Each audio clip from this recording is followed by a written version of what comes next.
Bagaimana mungkin seseorang seperti Harvey Muiz, seorang pengusaha, dapat menerima bayaran sekitar Rp50 juta hingga Rp100 juta per bulan hanya karena mewakili PT Refinet Bangkatin, PT RBT, dalam kerjasama dengan PT Timah Tbk?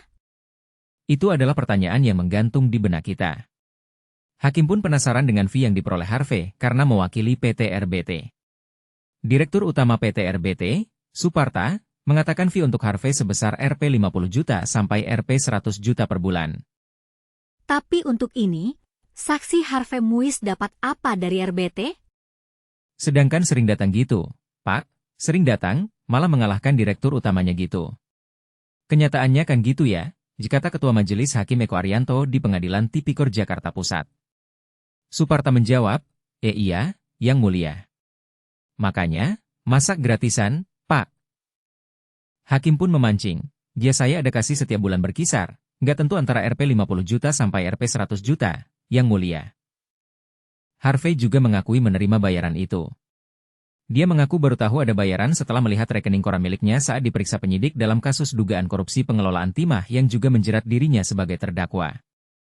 Saudara dapat insentif berapa kalau selama saudara mewakili RBT? Tanya hakim. Seperti yang tadi Pak Suparta jelaskan, Yang Mulia, beliau ada transfer ke saya nilainya random. Kadang-kadang Rp50 juta, kadang Rp80 juta, Yang Mulia. Saya juga tahu ketika saya ngecek rekening koran saya, Yang Mulia, ketika saya diperiksa, jawab Harvey. Namun, Harvey mengklaim tak ada perjanjian tertulis secara resmi mengenai posisinya yang mewakili PT RBT. Dia mengaku mewakili PT RBT sebagai teman Suparta, yang dianggapnya seperti om.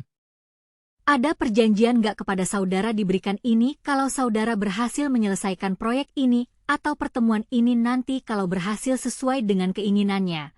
Rencana perusahaan misalnya, saudara akan mendapat fee sekian? Tanya hakim. Sama sekali tidak ada, Yang Mulia, jawab Harvey.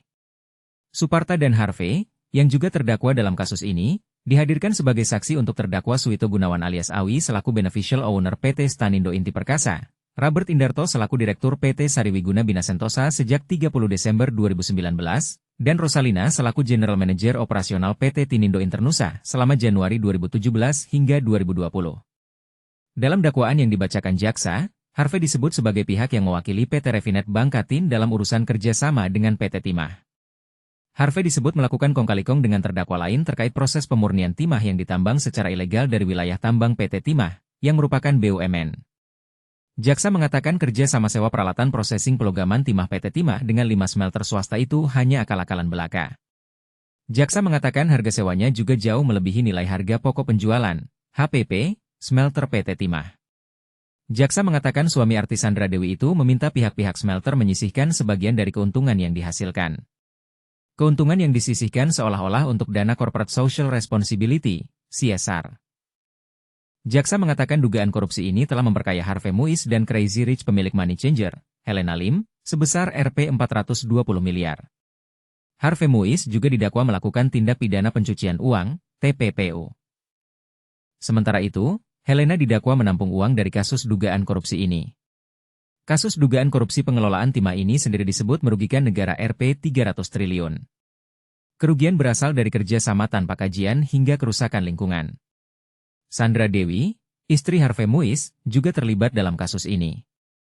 Dia meminta pemblokiran rekeningnya terkait kasus dugaan korupsi pengelolaan timah dibuka. Pihaknya mengaku permohonan buka blokir rekening itu sudah dikirimkan ke Pelayanan Terpadu Satu Pintu, PTSP. Namun Ketua Majelis Hakim Eko Arianto mengaku belum menerima surat permohonan tersebut dari PTSP. Eko mengatakan majelis akan mempertimbangkan surat permohonan buka blokir rekening tersebut. Hakim mengatakan majelis akan melihat urgensi pembukaan blokir rekening tersebut. Kuasa hukum Harvey juga meminta aset Harvey dan Sandra yang tak terkait dengan surat dakwaan kasus ini dikembalikan. Dia mengatakan permohonan pelepasan aset itu baru dimohonkan ke majelis hari ini. Sebelumnya, Sandra Dewi menangis saat menceritakan rekeningnya diblokir Kejaksaan Agung. Sandra Dewi mengaku harus meminjam uang ke orang tua hingga adiknya.